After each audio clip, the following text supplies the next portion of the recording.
दररोज अनेक प्रश्न घेऊन चालत असते.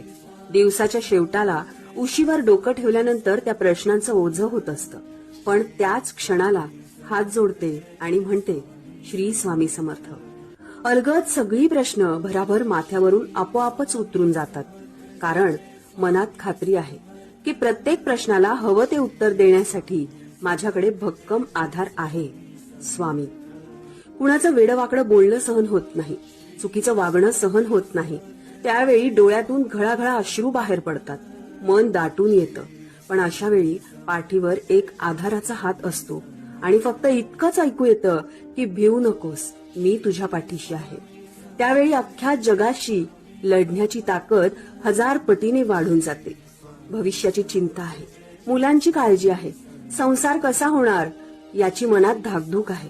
पण या प्रत्येक किंतु परंतुला ज्यावेळी एक हाक कानी पडते ना, की बाळा स्वतःच्या आत डोकावून बघ, तुझी उत्तरं तुला आपोआपच मिळतील. त्या क्षणी मन हळवं होतं आणि स्वामींचरणी आपोआपच सर्व अहंकार सोडून, सगळ्या गोष्टींची चिंता सोडून, सगळी काळजी सोडून आपोआपच माथा स्वामींच्या चरणी टेकवला जातो. ह्या देहनिर्मितीचं श्रेय माझ्या देवाला जातं. या मनातून येणाऱ्या प्रत्येक चांगल्या गोष्टीचं श्रेय माझ्या स्वामींना जातं. माझ्यात निर्माण